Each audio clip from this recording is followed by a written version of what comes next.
There's blue skies. The temperature finally does not suck. The humidity finally does not suck. But July 2023 was still a pretty downright brutal month here in the metro area. July 2023 is a month that I kind of lost the perception of time in, probably due to the fact that I was working, and again, my perception of time was all truly warped up. I truly cannot remember how long or quick ago something as mundane as June 23rd seemed, which was also the last time I was ever in an Instagram photo. Because I'm never going to make the Mid-Island Wise Instagram. And honestly, for such a mundane event, it would almost make sense why I lose track of it so quickly, but really my perception and grip of time has been warped. I just truly can't tell how much more is left. I know I have to work 15 more days, but what even is 15 more days at this point? In any case, the weather finally just does not suck. There's actually a lot that we have to talk about in this video. First of all, how did the weather pattern change so abruptly?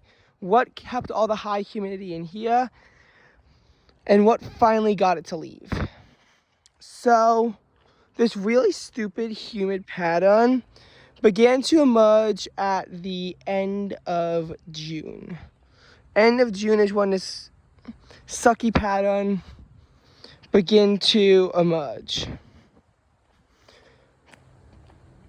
Pretty much May and the beginning of June were times where there was often very low humidity and usually temperatures were kept cooler.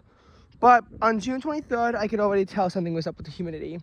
While the NWS does report the official high temperature for Farmingdale to be 70 degrees, and that was also the high in New York City, my Apple weather thermometer did read 72 at one point. And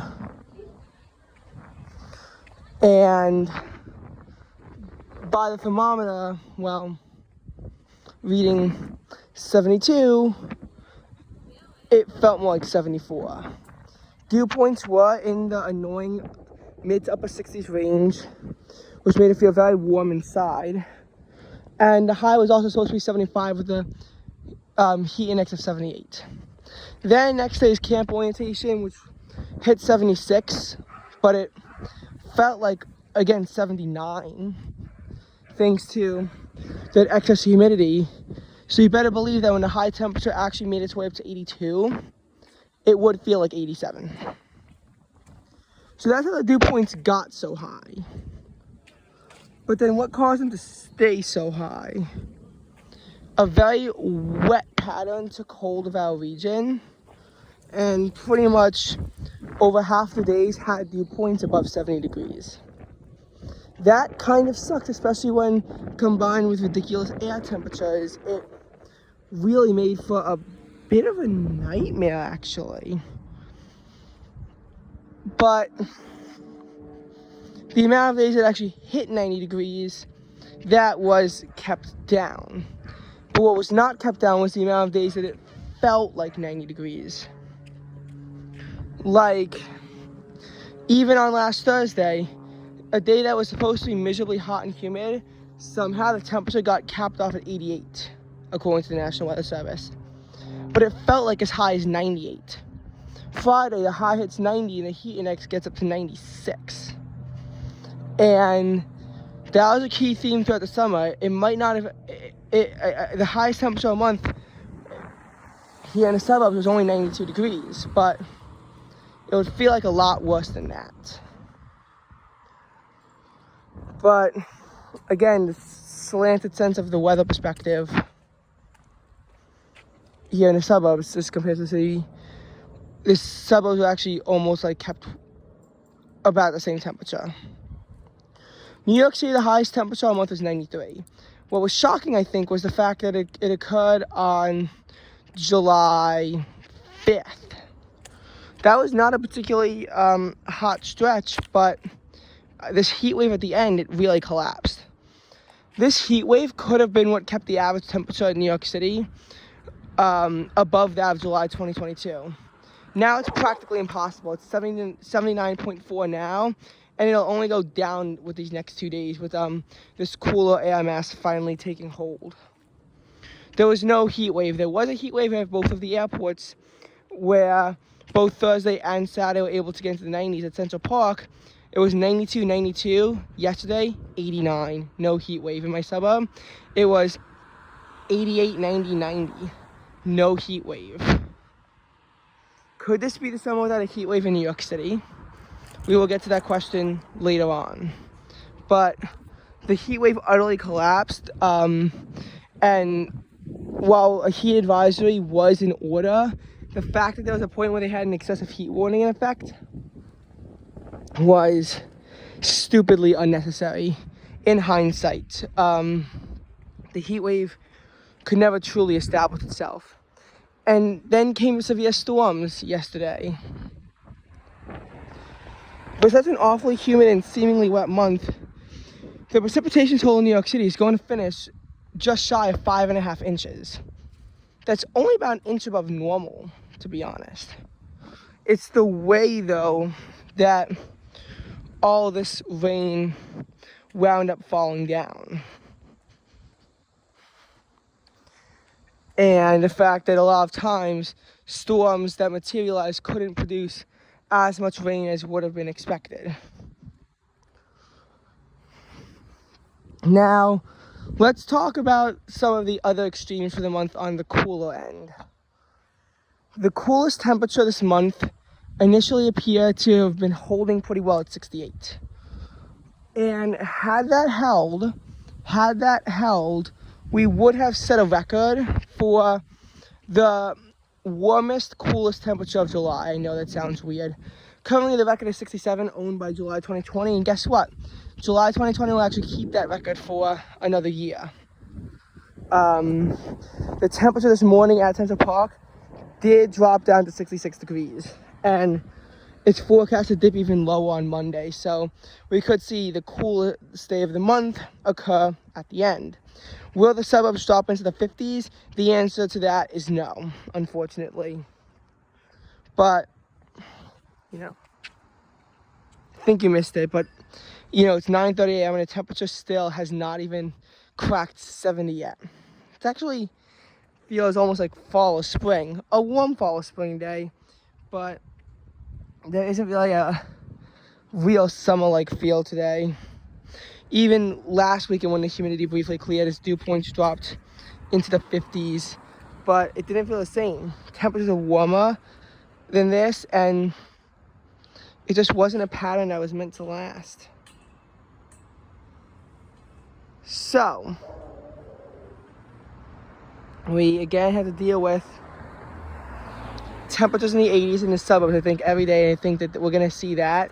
New York City, it's probably going to be every day but one. Oh, there it is again. Let's see. New York City is probably going to be every single day but one, the 16th of July. My suburb, I don't know if the NWS temperature gauge was malfunctioning, somehow reported a high of 83. And with the dew point in the mid-70s, that actually would create a heat index of 90 degrees. New York City, though, only had a high of 78. It was squished in the 70s all day, as a lot of rain poured down with exceptionally high dew points. We're talking dew points that were in the city between either 74 or 75 for 25 out of 26 hours between 5 p.m. on the 15th and 7 p.m. on the 16th. So it felt very uncomfortable when it wasn't raining. Here in my suburb, though, the dew point, I think, peaked at 77. And it was like that very early in the morning because temperatures were close to 80 very early in the morning. They ultimately, didn't really rise, but if we had that kind of pattern and then the sun broke out, that's a recipe for triple-digit temperatures. It really is. That's a recipe to get triple-digit temperatures. Did that happen? No, but it could have. And that happened quite a bit because, again, this annoying weather pattern of where there were frequent and extreme flooding events that went on. My suburb is actually somehow finished below average, with only 2.5 inches of rain. Usually we finish around 3.5 for July. I don't know if that was just due to a bad rain gauge or literally all the rain missing us, because I swear we've had more rain when the rain gauge didn't pick up. Our rainiest day was when 3/4 of an inch poured down on the 18th, with our usual high of around 84, low in the low 70s kind of situation.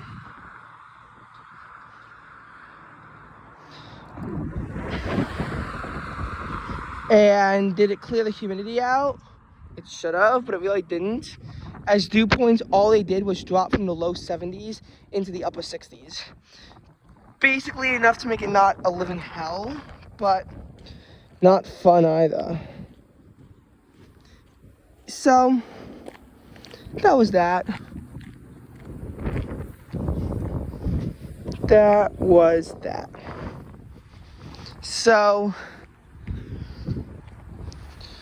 So could today's high fall below 80 finally? It's possible.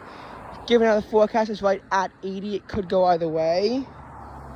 But it's hard to definitively say for sure.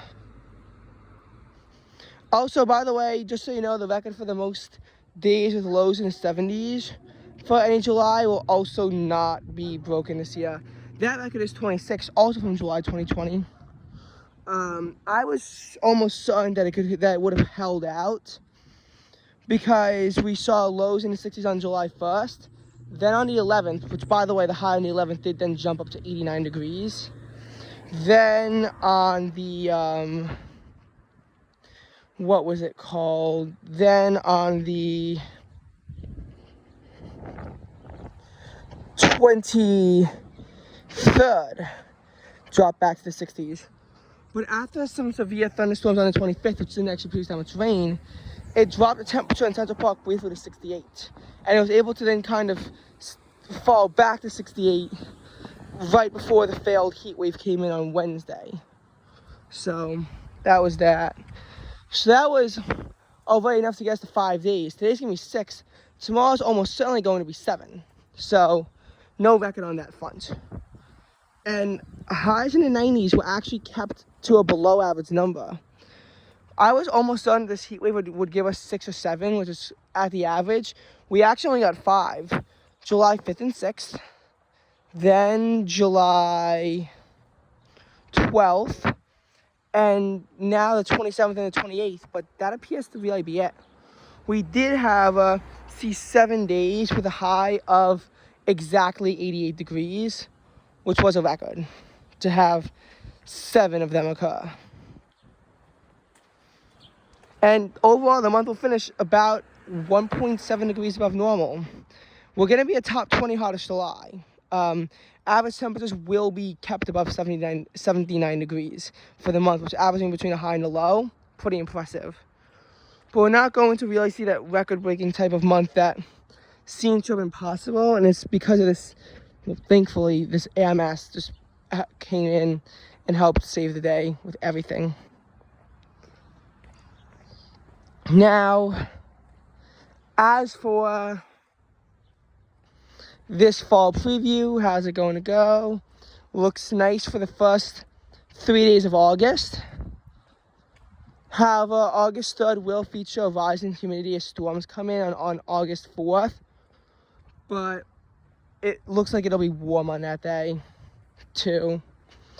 And the humidity never will clear, but it's not going to fully clear back to this point where dew points are in the 50s everywhere and could potentially even fall down into the 40s.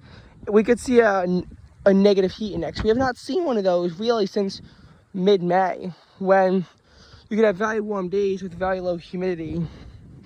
May 12th being a good example, as the high hit 85, 87 in Central Park actually, and 85 across Long Island. And the feels likes was kept down to 82, or maybe like 84 in the city, as dew points were kept down to about 50. When it got really hot in mid-April, another classic example of that. But again, we're gonna see that briefly, but then a wet and slightly cooler than average period is gonna follow, so that means we can still expect high humidity, and at some point this warmth is going to come back. And you know how I can just tell in my senses? 93 degrees would be the coolest highest temperature all year since 2014.